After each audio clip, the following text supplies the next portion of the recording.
नमस्कार, मी किरण नाईक आणि तुम्ही बघत आहात लोकमत.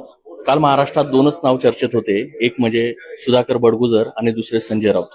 त्याचं कारण देखील तसं आहे. सुधाकर बडगुजर हे उद्धव बाळासाहेब ठाकरे यांची शिवसेना सोडून आता थेट भाजपमध्ये दाखल झालेले आहेत. सुधाकर बडगुजर आपल्यासोबत आहे. भाऊ, लोकमतमध्ये आपलं स्वागत. काल आपण भाजप प्रवेश केला, काय कारणं होती? आपण माध्यमांशी बोलताना माझ्या लोकमतशी पण बोलताना आपण सांगितलं की आपण पक्षात नाराज होता. काय कारण होतं का तुम्ही भाजपच पक्ष निवडला? सर्वप्रथम मी आदरणीय देवेंद्रजींचं आणि गिरीश भाऊ बावनकुळे साहेब आणि रवींद्र चव्हाणांचा मनपूर्वक आभार मानेल. त्यांनी सर्वांनी मला भाजपमध्ये प्रवेश देऊन काम करण्याची संधी दिली. भाऊ, काल जो तुम्ही पक्ष प्रवेश केला, तर तुमच्या पक्ष प्रवेशाला स्थानिक जे आमदार आहेत सीमा हिरे यांचा मोठा विरोध खरं तर पाहायला मिळाला. त्यांनी माध्यमांच्या मार्फत प्रेस कॉन्फरन्स घेत सांगितलं का त्यांचा आम्ही प्रवेश होऊ देणार नाही. तुमच्यावर असलेले गुन्ह्यांचे त्यांनी पाढेच वाचले, तर त्यांचा विरोध तुम्ही कसा हा शमवणारा? खरं पाहिलं तर आम्ही दोघं एकमेकासमोर निवडणूक लढवले आणि साहजिक आहेत, आरोप प्रत्यारोप निवडणूक काळात झाले. थोडा राग असतो, तो निवडायला थोडा वेळ लागतो आणि मला असं वाटतं ही पक्षाची अंतर्गत बाब आहे.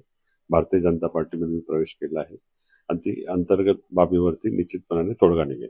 खरं तर भाऊ, आगामी नुकत्याच ज्या निवडणुका खासदारकीच्या पार पडल्या त्यामध्ये आपण एक मोठी कामगिरी केली. राजाभाऊ वाजे जे आहेत ते नाशिकचे खासदार निवडून देण्यासाठी आपला देखील एक मोठा सहभाग खरं तर पाहायला मिळाला. आगामी स्थानिक स्वराज्य संस्थेच्या निवडणुका आहे. कालच गिरीश भाऊंनी 100+चा नारा दिलेला आहे. कशा पद्धतीने ही रणनीती जी आहे ती ठरणार आहे आणि एक हाती सत्ता किंवा भाजपची सत्ता नाशिक महानगरपालिकेवर येण्यासाठी काय प्रयत्न राहणार? बघा, लोकसभेची निवडणुकीचं मायक्रो प्लॅनिंग माझ्याकडे होता. त्यावेळेस राजाभाऊ वाजे हे नवीनच उमेदवार होते आमच्यासाठी आणि ते सिन्नरला राहत होते आणि शहराशी त्यांचा कॉन्टॅक्ट कमी होता, ग्रामीण टच चेहरा होता.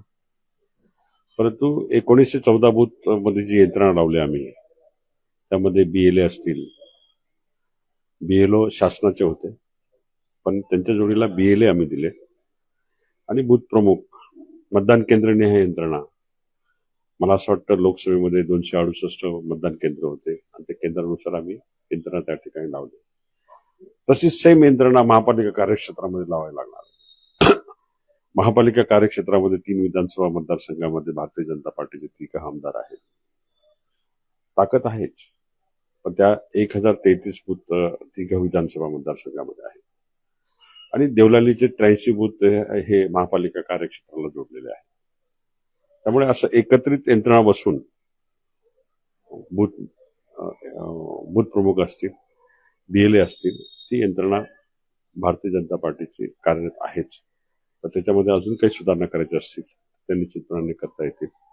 एकत्रितपणे ज्यावेळेस काम करतो आपण त्यावेळेस निश्चितपणाने स्थानिक नेतृत्व जे आहे, बाळासाहेब असतील, सावजी साहेब असतील, दीपक केदार असतील, विजय साने असतील, प्रशांत जाधव असतील, त्यांना एकत्रित कोर कमिटीमध्ये जे जे निर्णय घ्यायची वेळ येईल ते त्यावर निश्चितपणे चर्चा करून त्याच्यावरती सकारात्मक निवडणूक प्लॅन त्या ठिकाणी करता येईल आपल्याला. नक्कीच हो. खरं तर काल संजय राऊत आपल्यावर मोठी त्यांनी टीका केली. एवढंच काय, स्थानिक जे इथले तुमचे शिवसेना उद्धव बाळासाहेब ठाकरेचे जे नेते आहेत त्यांनी देखील आपल्यावर टीका जी आहे ती मोठी केली. का तुम्ही लाभार्थी आहात, आता फक्त दाऊद इब्राहिमचा जो आहे तो प्रवेश घ्या, जेणेकरून तुमची भाजप जी आहे ती शांत होईल. कारण की आपल्यावर मोठे आरोप जे आहे ते झाले, विधानसभेमध्ये ते आरोप झाले. एकेकाळी संजय राऊत साहेब असतील, उद्धव साहेब असतील, एकेकाळी त्यांनी पक्षाची धुरा माझ्याकडे दिली होती आणि माझ्या नेतृत्वाखाली निवडणुका झाल्यात आणि ते जिंकल्यात. त्यावेळेस सुधाकर बडगुजर हे छान नेतृत्व करतात अशी वल्गनाही त्यांनी केली. आता अचानक असं का झालं दुसऱ्या पक्षामध्ये गेल्यानंतर? आता मी तर काही स्वतःहून पक्षातनं बाहेर पडलो नाही, त्यांनीच ती कृती केली आणि त्यानंतर मला माझा राजकीय प्रवास मला निश्चितपणाने आदरणीय देवेंद्रजींचं नेतृत्व आवडलं, गिरीश भाऊंचं नेतृत्व आवडलं आणि त्या दिशेने मी करतोय आणि त्याच्यामध्ये त्यांना वाईट वाटून घेण्याचं काही कारण नाही. त्यांनी माझ्यासारख्या छोट्या कार्यकर्त्यावरती बोलणं टाळलं पाहिजे, कारण ते मोठे नेतृत्व, देशाचं विरोधी पक्ष म्हणून ते काम करतायत. त्यांनी ते काम करत राहावं. नक्कीच काल नरेश म्हस्के देखील असं बोलले की आपण 1-1.5 वर्षापासून नाराज होतात. त्यांच्याच कार्यालयामध्ये आपण मीटिंग घेतली, त्यांच्या पक्षामध्ये त्यांना म्हणजे एकनाथ शिंदे यांच्या शिवसेनेमध्ये आणण्यासाठी त्यांनी प्रयत्न केले. या गोष्टीमध्ये किती सत्यता आहे? दोघं पक्षाकडनं प्रयत्न झालेत आणि निश्चितपणाने मला आदरणीय देवेंद्रजींचं नेतृत्व मला त्या ठिकाणी आणि गिरीश भाऊंचे जी काम करण्याची पद्धत आहे ती मला आवडली आणि माझा जो अभ्यास आहे तो निश्चितपणाने त्या ठिकाणी पक्षासाठी उपयोगी ठरेल. एकनाथ शिंदे का नको?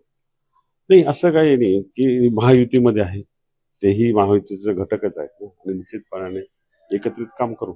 आणि एक शेवटचा प्रश्न, खरं तर नवीन पक्षात तुम्ही आहात, काय शुभेच्छा तुमच्या विरोधकांना तुम्ही द्याल? कारण की निवडणुका ज्या आहेत त्या अगदी तोंडावर आहे. आता प्रभाग रचनेला देखील सुरुवात झाली. विरोधकांनी त्यांच्या पक्षाचं काम करावं, आम्ही आमच्या पक्षाचं काम करू. एक शेवटचा प्रश्न, नितेश राणेंनी काल सांगितलं का तुम्ही आता हिंदुत्वाचा मुद्दा जो आहे तो हाती घेतलेला आहे. तुमचे चिरंजीव आहे ते हिंदुत्वाच्या मुद्द्यावर जे आहे ते सामील झालेले होते, मोर्चे आंदोलन त्यांनी केलेले आहे.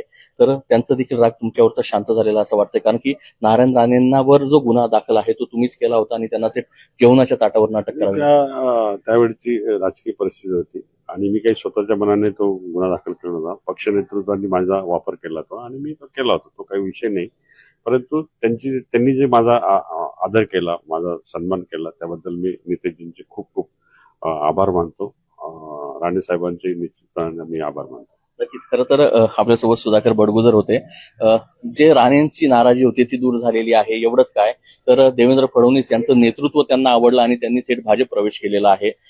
जे गुन्हे आहेत ते राजकीय आहे आणि मी एक छोटा कार्यकर्ता आहे. माझ्यावर जी जबाबदारी पक्षाने त्यावेळेस दिली ती मी माझ्या वतीनं पार पेडली. मात्र शिवसेनेने माझा वापर करून घेतला असं वाक्य देखील बोलायला बडगुजर विसरले नाही. या व्हिडिओबद्दल आपलं मत कमेंट बॉक्समध्ये नक्की व्यक्त करा. असेच नवनवीन माहितीपर व्हिडिओ पाहण्यासाठी लोकमतला लाईक आणि फॉलो करायला विसरू नका. मी किरण नाईक, लोकमत.com साठी नाशिक.